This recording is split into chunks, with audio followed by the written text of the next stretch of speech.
আজিৰ ক্লাছত কি কুৱেশ্যন আছে চোৱা পয়সন ডিস্ট্ৰিবিউশনৰ কাৰণে a random variable x is such that probability of x is equal to 1 is equal to 2 into probability of x is equal to 2 এটা condition দিয়া আছে আৰু তাৰ পৰা আমি উলিয়াব লাগে দুটাৰ probability এটা হৈছে x is equal to 0 কাৰণে আৰু এটা হৈছে x is equal to x ৰ ভ্যালু 0 আৰু তাতকে ডাঙৰ বৰ কাৰণে তো সলিউশন লিখাৰ আগত মই তোমালোকে কি কৰিব লাগিব এটো যে পয়সন ডিস্ট্ৰিবিউশনৰ সাম হেতু কেনেকৈ গম পাবা ইয়াত চোৱা যেটো সাইডত এটা ভ্যালু দিয়া আছে e to the power -1 is equal to 0.368 যেটা e to the power something দিয়া থাকিব তেতিয়া গম পাবা এটো হৈছে পয়সন ডিস্ট্ৰিবিউশন আসাম এনেটো কোৱেশ্চন এটা মেনশন কৰা নাই কিন্তু গম পাবৰ কাৰণে এটো হৈছে এটা ট্ৰিক এতিয়া কিবা কথাত যদি এটো ভ্যালু দিয়া না থাকে তেতিয়া তোমালোকে এটো বাইনমিয়াল ডিস্ট্ৰিবিউশন এপ্লাই কৰিও কৰিব পাৰা ঠিক আছে এতিয়া মই কি কৰিম এটো যেহেতু ইয়াত ভ্যালুটো দিয়া আছে সেই কাৰণে মই এটো পয়সন ডিস্ট্ৰিবিউশনত এপ্লাই কৰিম here x follows Poisson with parameter lambda. Therefore, PMF of x is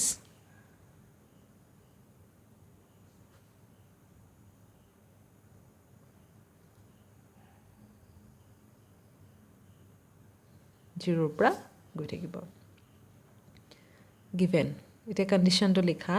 probability of x is equal to 1 2 into probability of x is equal to 2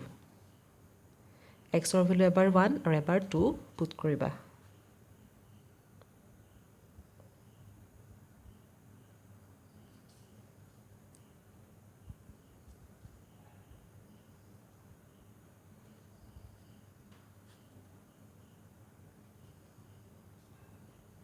হৈ গল এবাৰ 1 put কৰিলো এবাৰ 2 put কৰিলো ক্যালকুলেশন কৰা e to the power minus lambda e to the power minus lambda cancel যাব lambda is equal to হৈ গল 2 lambda square by 2 2 আৰু 2 cancel এটা lambda cancel গটিকে lambda is equal to হৈ গল 1 তাৰ মানে আমি এই যেটো স্টেটমেন্ট দিয়া আছে তাৰ পৰা পালো কি lambda is equal to 1 now এটা এক নম্বৰ কোৱেশ্চনটোত কৈছে probability of x is equal to 0 লাগে x is equal to 0 কাৰণে আমি কি পুট কৰিম এটো যেটো ফৰমেট আছে pmf তাত x অৰ ঠাইত 0 পুট কৰিম আৰু lambda ভ্যালু আমি পালো 1 গটিকে lambda ঠাইত 1 হল তে ক্যালকুলেশন কৰিলে কি হ'ব e to the power -1 ৰ ভ্যালু অলৰেডি দি থোৱা আছে হৈ গল নাম্বাৰ 2 কাৰণে স্পেস নোহোৱাৰ কাৰণে মই এটা লিখি দিলো দেই probability of x greater than equal to 0 greater than equal to 0 বুলি কৈ দিয়াৰ লগে x ৰ ভ্যালু 0 ৰ পৰা আৰম্ভ কৰি ইনফিনিটি লৈকে গৈ থাকিব হয় গটিকে আমি তাৰ গোটেইখিনি probability যদি আমি এড কৰো কি পাম যিকোনো ডিস্ট্ৰিবিউশনত 1 পাম গটিকে greater than equal to যদি 1 হয় তেতিয়া আমি ভ্যালুটো 1 পাম সাপোজ ইয়াত দিয়া আছে probability of x অকল greater than 0 strictly greater than 0 তেতিয়া হলে কি লিখিব লাগিব 1 minus probability of x is equal to 0 মানে x is equal to 0 বাদ দি বাকি আটাইখিনি probability এড কৰি দিলে হৈ যাব হেতু হৈছে ফাৰ্স্ট কোৱেশ্চনটো ইমান টান নহয় ইজি আগতে আমি অলৰেডি কৰিছো আগৰ ক্লাছত নেক্সট কোৱেশ্চনটোত চোৱা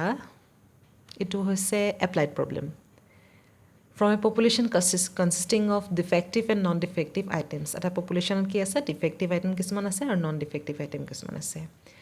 তাৰ পৰা কি কৰিলে 100 items are thrown at random তাৰ মানে আমাৰ sample size টো হৈ গল 100 find the probability of getting two defective items তাৰ মানে x is equal to 2 আমি probability উলিয়াব লাগে given that the population consists of 1% defective items মুঠতে ইয়াত কেটা আছে 100 গটিকে 100 যদি আইটেম থাকে তাৰ পিছত 1% বুলি যদি কয় তাৰ মানে ডিফেক্টিভ আইটেম 100 ৰ ঠাইত 100 আইটেমৰ ভিতৰত এটা হৈছে ডিফেক্টিভ সেই কাৰণে ইয়াত যেটো আমাৰ পাৰ্সেন্টেজত থাকিব বা পইণ্টত থাকিব হেতুৱে হ'ব আমাৰ কাৰণে probability of success কিন্তু এটা কথা মন কৰিব লাগিব আমাক এক probability কিহৰ উলিয়াব দিছে find the probability of getting two defective items যদি non defective কোলে হেতেন তেতিয়া হলে আমি কি লিখিলো হেতেন p ৰ ভ্যালু আমাৰ কিমান হলতেন 100 minus 1 by 100 minus 1 মানে তোমাৰ এটো হ'ব ইয়াত এতিয়া probability of getting defective items probability of getting a defective item is equal to 1 by 100 এটো হৈছে পি ভ্যালু কিন্তু কোৱেশ্চনটোত যদি আমাৰ থাকিলহেঁতেন যে find the probability of getting two non defective item তেতিয়াহ'লে আমাৰ ইয়াত ভ্যালুটো হৈ গ'লহেঁতেন 99/100 তাৰমানে উল্টাটো হ'ব ইয়াত এটা তোমালোকে ইয়াতটো কেনেকৈ গম পাবা এইটো পয়সন ডিস্ট্ৰিবিউশন বুলি একেই কথা e⁻1 ৰ ভ্যালু দিয়া আছে কেতিয়াবা বাৰু কৈ দিয়ে using Poisson distribution find the defective item তেতিয়া বেলেগ কথা যদি দিয়া নাথাকে তেতিয়াহ'লে তোমালোকে লিখিব লাগিব since n is large n টো যেহেতু লাৰ্জ সেইকাৰণে আমি পয়সন ডিস্ট্ৰিবিউশন এপ্লাই কৰিম so we apply পয়সন ডিস্ট্ৰিবিউশন কিহৰ কাৰণে কৰিব লগা হলে তো কৈ দিবা লেট তাৰ পিছত আমাৰ কাম হ'ব কি সৰি ইয়াত আৰু এটা কথা আছে লেট লিখাৰ আগত নাও যেতিয়া আমি পয়সন ডিস্ট্ৰিবিউশন কৰিম আমাৰ কাম হ'ব লেমডাৰ ভ্যালুটো উলিবা লেমডা কেনেকৈ উলিয়াব n * p কৰি n আছে 100 p হৈছে 1/100 is equal to 1 তাৰমানে আমাৰ লেমডাৰ ভ্যালুটো হৈ গ'ল 1 এতিয়া তোমালোকে এজিউম কৰা মানে ফাৰ্স্ট কাম হ'ব প্ৰথমতে n আৰু p ভ্যালুটো চাই লোৱা তাৰ পিছত আমি কম যে হেতু পয়সন ডিস্ট্ৰিবিউশন এপ্লাই কৰিব কাৰণে হৈছে নে নৰ্মাল ডিস্ট্ৰিবিউশন বাইনমিয়াল ডিস্ট্ৰিবিউশন তাৰ পিছত আমি কি কৰিম লেমডাৰ ভ্যালুটো উলিয়াম n আৰু p মাল্টিপ্লাই কৰি দেন আমি এজিউম কৰিম যে x টোৱে কি খুচাই আছে let x denotes ইয়াত যেহেতু ডিফেক্টিভ আইটেমৰ কাৰণে আছে নাম্বাৰ অফ ডিফেক্টিভ আইটেমছ হ'ব